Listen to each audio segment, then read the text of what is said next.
sementara pendeta Yopi Siloi. Berdasarkan memperhatikan satu, pemanggilan pihak kepolisian terhadap beberapa anggota majelis daerah atas laporan dugaan tindakan pidana pencemaran nama baik pendeta Yopi Siloi yang dilaporkan melalui kuasa hukum Siloi, Esther Siloi SH, sebagaimana laporan polisi nomor LP garis miring B garis miring 965 garis miring X besar garis miring 2020 PMJ Resto Tangerang Kota tertanggal 11 November tahun 2020 ya. Nah, ini ada Ibu Esther. Nah, jadi siapa yang melaporkan nanti Ibu Esther yang akan jelaskan. Saya bacakan laporan yang kedua. Laporan polisi Yopi Siloi melalui kuasa hukum Ibu Esther Siloi terhadap Ketua Majelis Daerah GPDI Provinsi Banten atas dugaan adanya tindak pidana penggelapan aset. Ini saya percayakan anak saya. Anak saya percayakan sebagai diri saya sendiri. Ya, untuk itu. Sebab memang dia lebih tahu. Saya punya aset waktu itu. Ya. Apa aset itu? Ruko ya. 2, 3, memutarbalikkan berita kepada para hamba Tuhan GPDI Banten bahwa majelis daerah melaporkan pendeta Yopi Siloi kepada pihak kepolisian. Ini bukan bohong. Nanti Ibu Esther aja yang dijelaskan supaya ngerti. Yang kelima, rapat pleno majelis daerah GPDI Banten pada tanggal 12 ini tidak ada hubungannya. April 2022 bertempat di GPDI Skina BSD Penggembalaan Pendeta Heri Lumatau. Jadi buat saya sendiri ini yang kelima tidak ada hubungannya. Mau di mana saja terserah. Tapi memperhatikan, mungkin MD ini mengenai memperhatikan untuk memutus. Jadi rapat pleno di rumah Pendeta Heri Lumatau itu keputusan mereka untuk pemberhentian sementara pendeta Yopi Siloi karena melanggar terhadap tata tertib pelayanan hamba Tuhan. Untuk supaya jangan terlalu jauh, saya serahkan aja kepada Ibu Esther dari pasal 1. Saat ini lawyer Esther Siloi akan memberikan tanggapan terkait dengan surat keputusan pemberhentian terhadap Pendeta Dr. Andes Yopi Siloi STH. Langsung saja.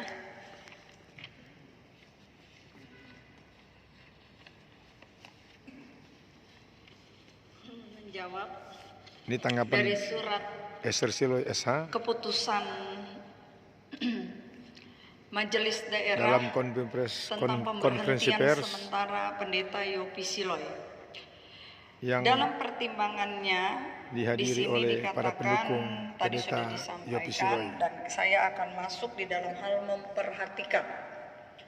Memperhatikan di sini yang pertama adalah mengenai pemanggilan pihak kepolisian terhadap beberapa anggota majelis daerah atas laporan dugaan tindak pidana pencemaran nama baik Pendeta Yopi Siloi yang dilaporkan melalui saya. Saya akan sampaikan demikian bahwa pada tanggal 12 Agustus 2020 ada pertemuan yang diadakan di Tanah Tinggi, ya di GPDI Tanah Tinggi. Kemudian Majelis Daerah Banten mencetak dan mengedarkan buku diktat yang kalau kita kenal dengan sebutan buku putih, tapi depannya biru, ada logo GPDI, ya, disebarkan ke seluruh wilayah dari wilayah 1 sampai wilayah 10.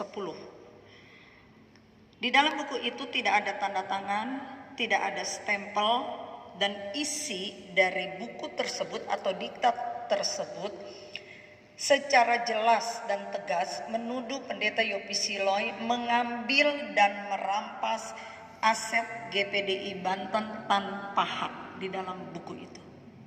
Jadi saya mau sampaikan dulu, memperhatikan yang pertama adalah tentang laporan polisi.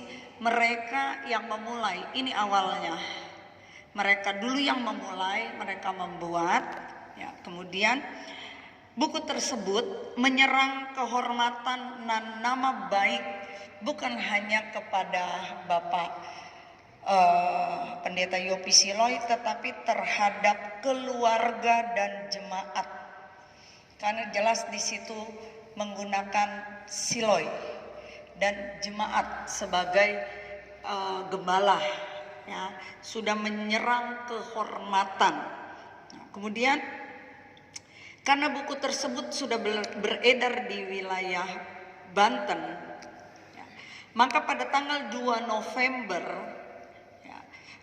November saya sebagai kuasa hukum, ya, menyurati, tolong diperhatikan di sini, menyurati Ketua Umum Majelis Pusat, CQ Ketua MD GPDI Banten pada, saya ulang, tanggal 2 November 2020, ya, kami kuasa hukum menyurati bahwa, ya, menarik kembali buku atau diktat yang sudah beredar dan tersebar luas, ya. Kemudian membuat surat penarikan dan mempublikasikan hanya kepada WhatsApp grup hamba Tuhan GPDI selama 3 hari. Jadi hanya itu saja kami meminta, karena buku ini sudah beredar, sudah mencemarkan, menyerang kehormatan, kami meminta, ya, untuk ditarik. Buku itu ditarik. Ya, jadi bukan berarti saya langsung melaporkan, tidak. Jadi kami meminta. Kemudian, ya, ini sudah kami sampaikan tadi, dilayangkan kepada Majelis Pusat, CQ Ketua Majelis Daerah. Kemudian MD GPDI Banten tidak mengindahkan surat berdamai tersebut, ya, dengan tetap mengedarkan buku atau diktat. Kemudian saya mengetahui ketika saya mengikuti di wilayah 3, di tempat ketua wilayah 3, dan saya menyaksikan sendiri karena saya disodorkan buku itu. Ya. Jadi buku itu masih tetap diedarkan. Jadi surat kami tidak diindahkan. Kemudian pada tanggal 4 November 2020, 4 November, MD GPDI Banten, ya, mengancam Bapak Pendeta Yopi Siloi untuk segera menyerahkan sertifikat Ruko Mahkota Mas dalam jangka waktu 3 hari. Jadi surat permohonan kami diabaikan. Kemudian mereka mengirim surat untuk segera dalam waktu 3 hari menyerahkan sertifikat. Ya. Nah, jadi menunjukkan bahwa MD GPDI Banten tidak mau menyelesaikan permasalahan ini berdasarkan pasal 31 ayat 10 Anggaran Dasar Anggaran Rumah Tangga GPDI. Ya, kemudian karena sudah diminta, ya, sertifikat tersebut, nah, maka kami Bapak Pendeta Yopi Siloi meminta untuk mengembalikan kunci Ruko Mahkota Mas yang awalnya datang hanya untuk meminjam. Jadi awalnya datang, Om pinjam kunci. Jadi karena mau pinjam, mau apa, ya kan? Ya bisa dipakai-pakai. Dikasihlah pinjam. Kemudian datang lagi, minjam lagi. 2 kunci dikasih pinjam. Ternyata kunci tersebut ketika diminta, kami minta dengan surat supaya segera kunci itu dikembalikan, tetapi kunci itu tidak dikembalikan. Kemudian dikatakan lagi tadi di sana melanggar pasal 33 ayat 2B. Ya, dikatakan di sini pasal 33 ayat 2B bahwa Bapak Pendeta Yopi Siloi tidak pernah jadi tersangka. Tidak pernah jadi tersangka karena di dalam pasal 33 ayat 2B anggaran rumah tangga GPDI, ya kan, bisa dilihat sendiri. Ya, apabila sudah menjadi tersangka, Bapak Yopi tidak pernah menjadi tersangka sehingga penerapan pasal 33 ayat 2B anggaran rumah tangga GPDI garis datar 2 tersebut tidak ada dasarnya. Jadi surat pemberhentian ini tidak ada dasarnya. Tidak ada dasarnya. Kemudian ya, apabila Bapak Pendeta Yopi Siloi dikenakan juga pasal 33 ayat 2B anggaran rumah tangga GPDI garis datar 1, maka sudah seharusnya 17 orang pengurus majelis daerah GPDI Banten saya sebutkan selama ini kita tidak sampaikan. Pertama, ya, Pendeta T. Samuel Charles Tumbel, Pendeta Franz Emil Ohi, Pendeta Heri Lumatau, Pendeta Yusuf Ratulangi, Pendeta Fenty Hardisayo, Pendeta Ko Chun Lok, Pendeta Dolphy Yonatan Salem, Pendeta Denny Bruce Moko Ago, Pendeta Manuel Ucedenga, Pendeta Carlos Amangundap, Pendeta Yusuf Leo Peleng, Pendeta Modi Rumondor, Pendeta Hani Lontaan, Pendeta Doni Mondong, Pendeta Roni Wahyono, Pendeta Yosep Sumakul, Pendeta Repi Lakoy. Mereka juga harus diberhentikan karena telah menandatangani surat kuasa untuk menyetujui Pendeta Yopi Siloi digugat di Pengadilan Negeri Tangerang. Jadi harusnya 18 orang ini pun harus masuk, ya, diberhentikan kalau kita berpacu kepada surat ini. Bahkan ya, Ketua Panitia Nominasi Musda Banten, Pendeta Doni Mondong, kalau tadi saya sudah sebut Bapak Ibu dengar, termasuk dalam turut serta menandatangani surat kuasa persetujuan tertanggal 12 April 2021 untuk menggugat Pendeta Yopi Siloi di Pengadilan Negeri Tangerang sebagai gugatan pertama.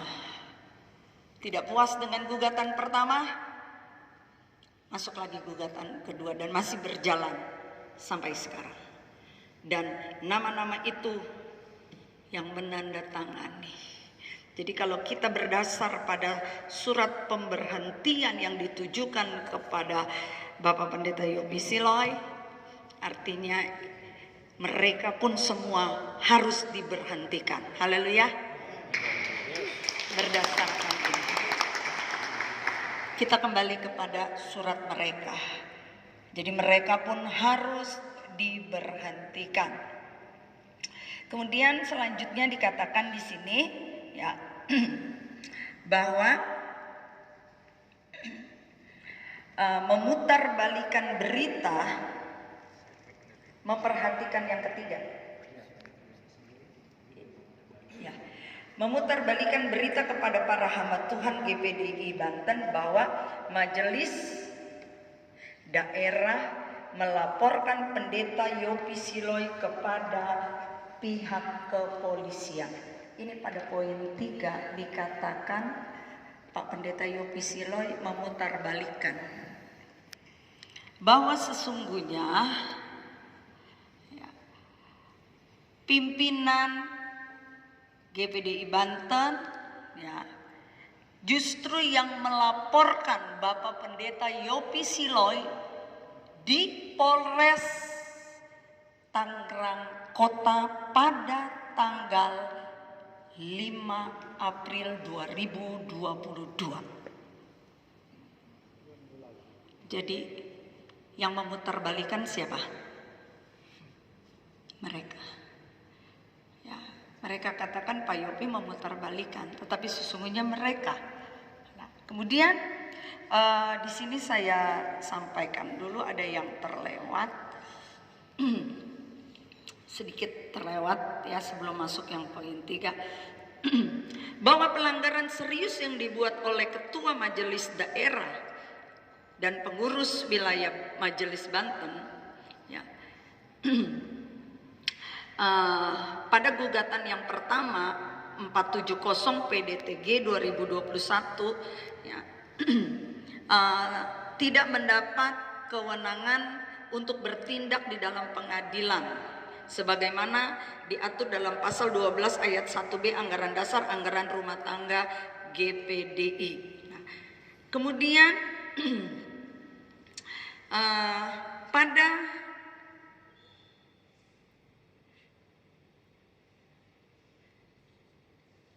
gugatan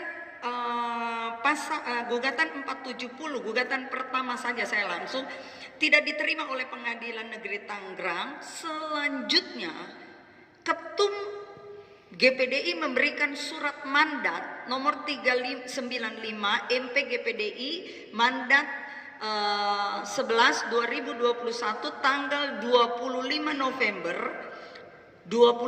November untuk menggugat kembali Pendeta Yopi Siloi yang kedua kali yang sekarang sedang berjalan dalam perkara nomor 1333 PDTG 2021. Jadi gugatan yang sekarang yang kedua berjalan atas dasar mandat Ketua Umum GPDI. Sebenarnya kalau kembali lagi kepada surat ini, peraturan anggaran dasar, dia tidak bisa menjadi ketua umum. Jadi dihalalkan dengan berbagai cara sehingga bisa menjadi ketua umum dan sekarang dipakai untuk memberhentikan dasar anggaran rumah tangga. Artinya ya bisa dikatakan bahwa untuk dirinya itu tidak diberlakukan, tetapi untuk orang lain diberlakukan. Nah, bisa menilai sendiri. Kemudian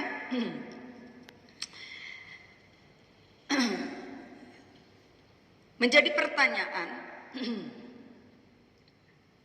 mengapa surat keputusan pemberhentian sementara ini diberikan pada saat penjaringan calon ketua majelis daerah menjelang Musda Banten 2022. Kenapa ini dilakukan? Sedangkan tadi ketua panomnya sendiri adalah salah satu yang menandatangani surat persetujuan. Jadi kalau dikatakan ketua panomnya netral, ketua panomnya tidak bisa diintervensi, silahkan dinilai sendiri. Dia adalah salah satu yang menandatangani untuk menggugat Bapak Pendeta Yopi Siloi di pengadilan. Biar pertanggungjawabannya di hadapan Tuhan. Kemudian berdasarkan uraian di atas, maka dengan tegas ya, tunggu sebelum masuk itu masih ada lagi. Oke, poin 4. Tadi baru poin 3, sekarang poin 4. Poin 4. Dalam beberapa kali pemanggilan oleh majelis daerah, Pendeta Yopi Siloi tidak hadir atau tidak menanggapi.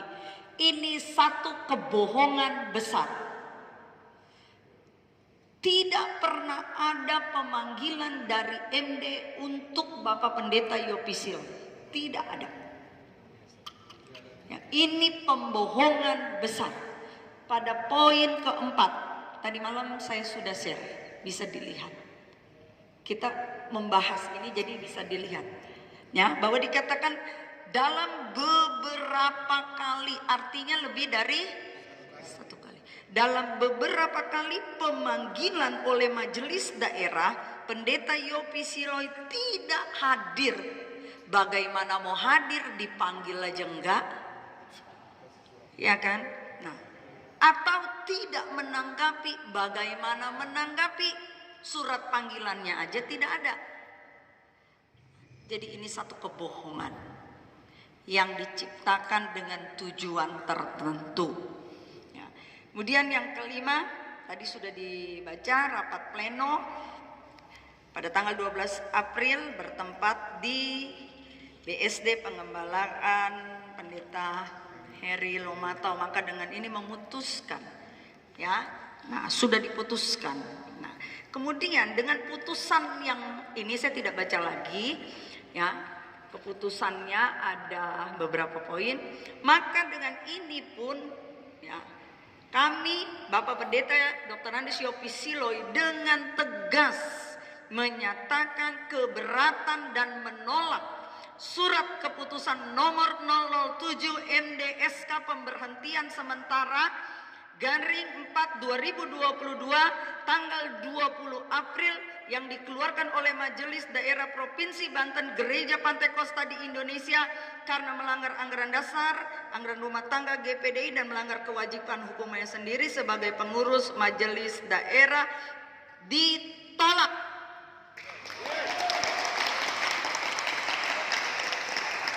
Jadi ditolak surat tersebut. Kemudian yang kedua, dengan ini dengan tegas menyatakan mencabut surat keputusan nomor 07 garing ND garing SK pemberhentian sementara garing 4/2022 tanggal 20 April 2022 yang dikeluarkan oleh Majelis Daerah Provinsi Banten Gereja Pantai Kosta di Indonesia tentang pemberhentian sementara Pendeta Yopi Siloi.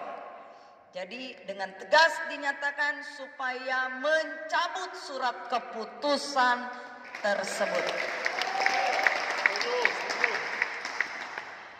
Yang ketiga, sanksi pemberhentian sementara juga harus diberlakukan sama kepada pelanggar anggaran dasar, anggaran rumah tangga GPDI, pasal 12 ayat 1B, pasal 31 ayat 10, dan pasal 33 ayat 1B, anggaran dasar anggaran rumah tangga GPDI yang namanya disebut di bawah ini harus diberhentikan juga sementara Pendeta Samuel Charles Tumbel, Pendeta Franz Emil Ohi, Pendeta Heri Lumatau, Pendeta Yusuf Ratulangi, Pendeta Fenty Hardisajau, Pendeta Ko Junglok, Pendeta Dovi Jonathan Salem, Pendeta Denny Bruce Moko Ago, Pendeta Manuel Ucedenga, Pendeta Carlos Mangundap, Pendeta Yusuf Leo Peleng, Pendeta Modi Rumondor, Pendeta Hani Lontaan, Pendeta Doni Mondong, Pendeta Roni Wahyono, Pendeta Yosef Sumakul, Pendeta Repi Lakoy, mereka pun harus diberhentikan menurut anggaran dasar anggaran rumah tangga GPDI. Menolak Ketua Panitia Nominasi Musda GPDI Banten sebab termasuk salah seorang pelanggar anggaran dasar anggaran rumah tangga yang ikut memberikan tanda tangan kuasa dan persetujuan untuk menggugat Pendeta Yopi Siloi di Pengadilan Negeri Tangerang. Menunda Musda Banten sebab pengurus Majelis Daerah Banten dan Ketua Panom Musda Banten yang namanya disebut di atas telah melanggar pasal 12 ayat 1B, pasal 31 ayat 10, dan pasal 33 ayat 1B anggaran dasar anggaran rumah tangga GPDI diproses terlebih dahulu Musta harus ditunda. Demikianlah yang saya dapat sampaikan.